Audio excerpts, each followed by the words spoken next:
subscribe the channel and press the bell icon for upcoming videos.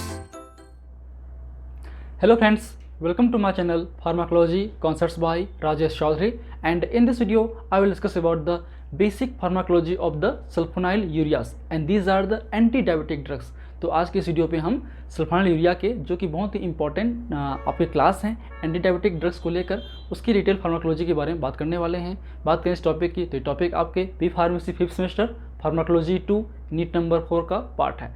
And if you want to watch my previous videos regarding the pharmacology और medicinal chemistry you can check description box below और by using this link. इसके अलावा अगर आपको pharmacy notes चाहिए या आपके GPAT material चाहिए तो आप हमारे वेबसाइट www.pharmacyconcepts.in पे विजिट कर सकते हैं, वहाँ से अपने मटेरियल्स कलेक्ट कर सकते हैं। So let start the topic.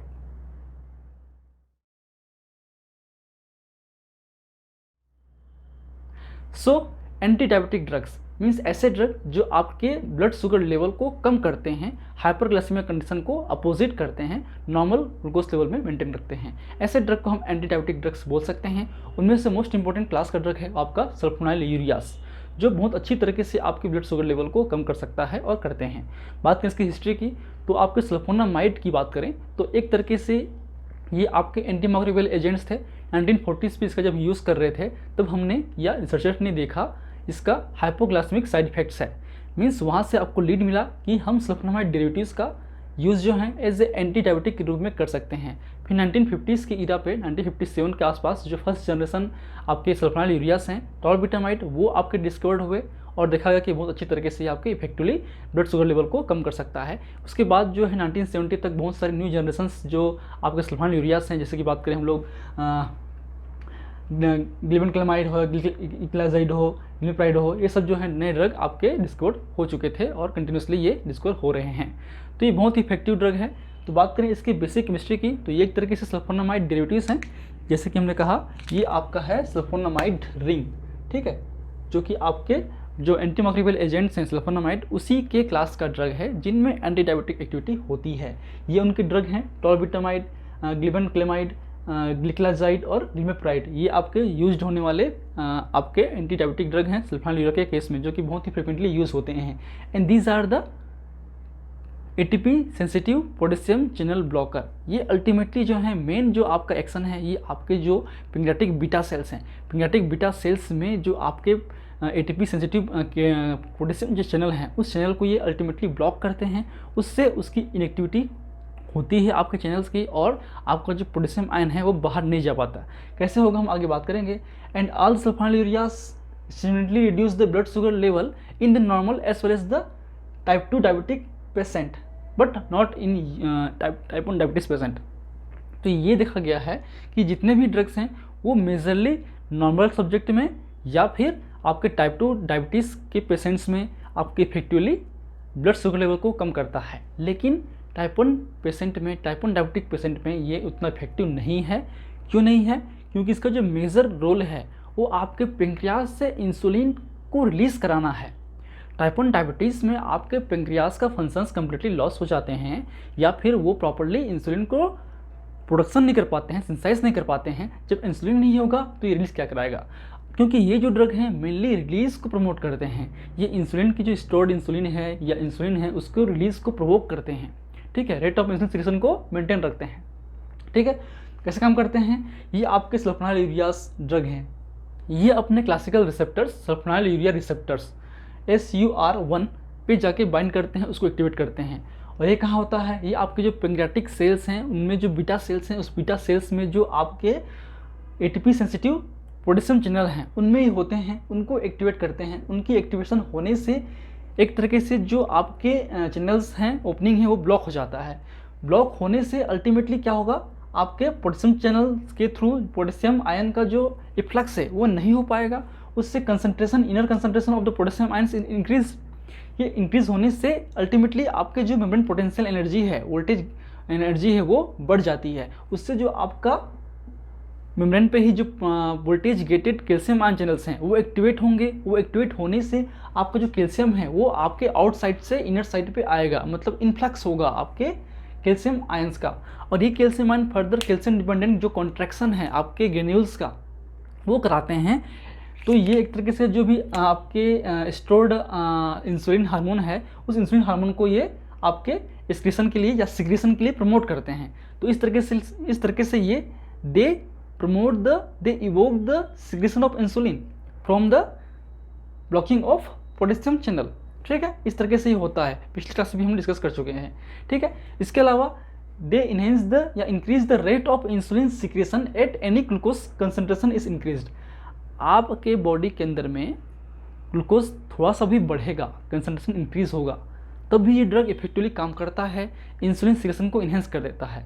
Normally हमारे जो बॉडी में जो पेंक्रियाज हैं, वहाँ से जो इंसुलिन है वो 70 आपके जो mg पर डेसीलीटर से अगर ऊपर हुआ ग्लूकोज कंसंट्रेशन तभी वो रिलीज़ होगा।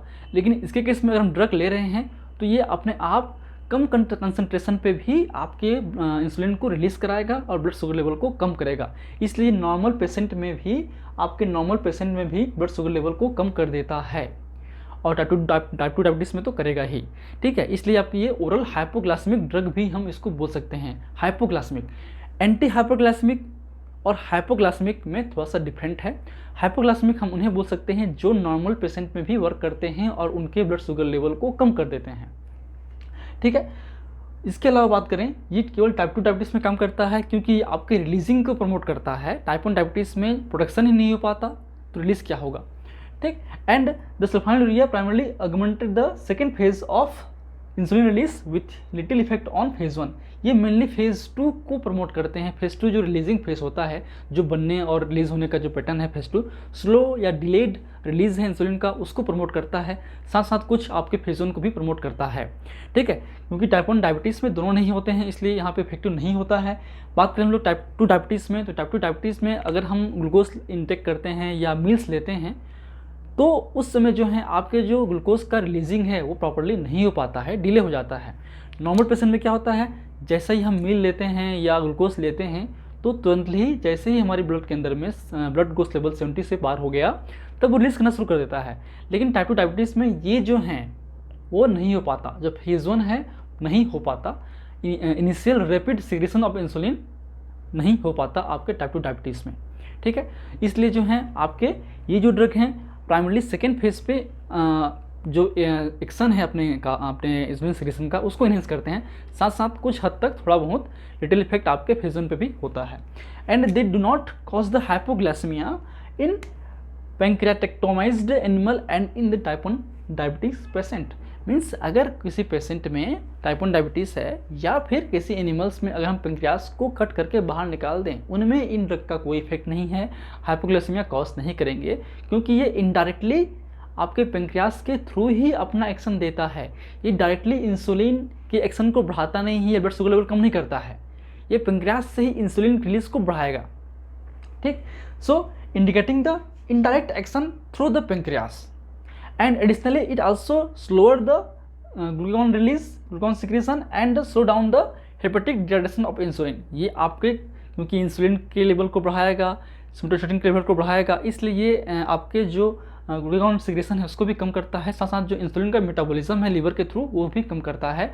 और लॉन्ग समय तक देंगे, एक्स्ट्रा पेंक्रियाटिक एक्शन बात करें तो लॉन्ग समय तक देंगे तो आपका जो SUR है उसका डाउन रेगुलेशन होगा, उससे अल्टीमेटली इसका जो एक्टिवेशन कम होगा और इंसुलिन सिक्रेशन कम होगा। लेकिन लॉन्ग समय तक जो ग्लूकोज टॉलरेंस है वो प्रॉपर्ली इंप्रूव हो जाता है और अपने आप मैनेज होने लगता है।